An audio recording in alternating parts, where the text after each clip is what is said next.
सिद्धार्थ और गरिमा सिंह की बहस। सिद्धार्थ और गरिमा सिंह के बीच में हो गई कर रहे हैं। बहस। भ्रष्टाचार में पूरे प्रदेश को लिप्त कर लिया, वहाँ लूट मचाई हुई है, पिछड़े वर्ग से आने वालों पर अत्याचार की पराकाष्ठा पार हो गई है। और वहां पर हमने कह दिया कि जो 57% ओबीसी वहां पे रहता है, हम उनमें से नेतृत्व देंगे, तो वो जात पात हो गई। हमने तो पार्टी के नेतृत्व भी पहले वहां से दिया है, हम तो कई प्रदेशों में भी ऐसा करते आए। हमारे तो देश के प्रधानमंत्री भी ओबीसी वर्ग से आते हैं। तो ये जात पात पे बांटना आज आपको हमारे एक बयान से लग गया, पर जो रोज सुबह उठते हैं और मात्र जात पात का नारा देख करके लोगों के बीच में जाते हैं, लुभाने की कोशिश करते हैं, जिन्होंने कभी परिवार के बात तो सोच नहीं पाए, जिनके लिए सामाजिक न्याय हमेशा था मैं, मेरी पत्नी, मेरे बच्चे, उसके आगे कुछ नहीं। मतलब नेहरू जी के बाद इंदिरा जी के बाद सोनिया, इंदिरा जी के बाद राजीव जी के बाद सोनिया जी के बाद राहुल जी, ये सामाजिक न्याय था, जिनके लिए ये परिभाषा रही। और आज जिनको एकदम से किसी ने सिखा दिया ये ओबीसी जो है ये बहुत अच्छा है, आप सीख लो। हो सकता है जो पहले आपने हर बार चलाने की कोशिश करी, कभी आपने बोला चौकीदार चोर है, कभी आपने रफेल को लेकर के झूठ बोला, कभी आपने भ्रष्टाचार को लेकर के बोला और बार बार सुप्रीम कोर्ट में जाकर के माफी मांग ली, तो उसमें आपको लाभ नहीं मिल पाया। तो एक काम करो कि आप देश में वापिस अपना जो पुराना एक लंबे समय से चलता आ रहा एजेंडा है कि बांटो और राज करो, उस पर आ जाओ। और रोज सुबह उठकर शाम को उठकर आ गए सिद्धार्थ, आप आ गए उसी बात पर, बांटो और राज करो। तो फिर ये जो ओबीसी का मुख्यमंत्री बनाएंगे, इतने एमएलसी हमारे ओबीसी, इतने एमपी, इतने एमएलए, इतने कैबिनेट मंत्री, हमने ओबीसी के नाम पर ये कर दिया, ये जात पात में बांटने का पाप नहीं है? इसे कैसे कैटेगराइज करेंगे फिर आप अलग? गरिमा जी, अगर कोई प्रश्न पूछे और वो आकर अपने आप को बताए कि मैं बहुत बड़ा हिमायती हूँ पिछड़े वर्ग का, तो उससे पूछा तो जाएगा ना कि हमने तो 37% एमपीज ओबीसी वर्ग के दिए, आपने कितने दिए? नहीं पूछे हम उनसे। हम पूछना तो पड़ेगा ना कि राष्ट्रीय पिछड़ा वर्ग आयोग को हमने संवैधानिक दर्जा दिया, और जब उसको संवैधानिक दर्जा देने के लिए हम उसको संसद में लेकर के आए, तो आप सभी पार्टियों ने उसका विरोध क्यों किया? पूछना तो पड़ेगा कि ऑल इंडिया मेडिकल सीट्स में ओबीसी को 27% का आरक्षण हमारी सरकार क्यों दे पाई, आप पहले क्यों नहीं दे पाए थे? एजेंडा किसका?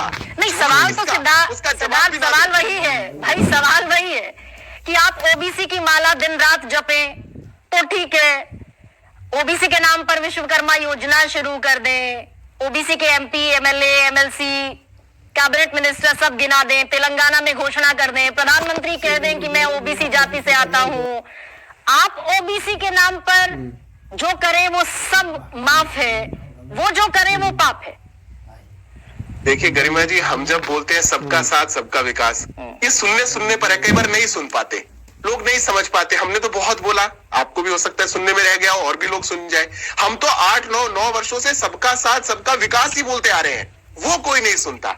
एक बार हम अगर ओबीसी कोई प्रश्न उठाए और हमने उनको जवाब में बोले कि आप झूठ बोलते हैं, वास्तव में पिछड़े वर्ग के लिए ज्यादा हम कर रहे हैं, आपको योजनाएं नहीं सोच पाते, तो तुरंत सोच लेते हैं। हमने कहा सबका साथ सबका विकास सबका विश्वास। कांग्रेस पार्टी ना किसी का साथ, विकास तो भूल ही जाइए, ना किसी का विकास, और पूरे विश्व में देश का उपहास। ये लोग सिद्धार्थ, प्रधानमंत्री जो कहते हैं, सिद्धार्थ प्रधानमंत्री कहते हैं कि भाई गरीबी सबसे बड़ी आबादी है, तो तेलंगाना से जो घोषणा आनी चाहिए थी वो तो ये आती ना कि भाई हम सबसे गरीब जो जीत कर आएगा, हम सबसे गरीब व्यक्ति को टिकट देंगे सबसे पहले, तो तेलंगाना के बिल्कुल पिछली पांत में खड़े हुए, और फिर उसको मुख्यमंत्री बनाएंगे। देखिए गरिमा जी, वैसे तो आप वरिष्ठ पत्रकार हैं, राजनीति को कवर करती आई हैं।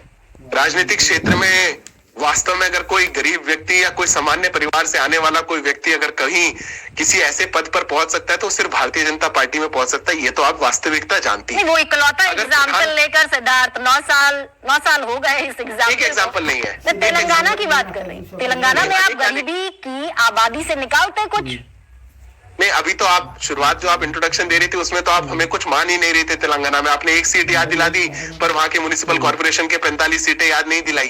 तो वो तो छोड़िए, हम तेलंगाना में किसको देंगे किसको नहीं देंगे। आज वास्तव में राजनीतिक परिवेश में अगर हम ये कहते हैं कि कोई पिछड़े वर्ग का व्यक्ति जो जैसे समाज जैसे एक जातिगत व्यवस्था में है, अगर वो वहां से आने वाला एक प्रतिनिधित्व करने वाला व्यक्ति वहां पर जाएगा, ये इतने कष्ट का विषय नहीं होना चाहिए। हम सच्चाई के साथ वाले लोग हैं, हम तो गिना रहे हैं आपको। अरे हम खोखले वादे वाले नहीं है ना, हम तो कह रहे हैं प्रश्न आपने उठाया, हम उत्तर दे रहे हैं, आपको उत्तर भी नहीं पचा पा रहे, तो इसमें हमारी गलती नहीं है। ओबीसी राग आप रख लेंगे। जब राहुल गांधी जी को ओबीसी का फुल फॉर्म भी नहीं पता था, तो इस देश में ओबीसी प्रधानमंत्री बन चुका था।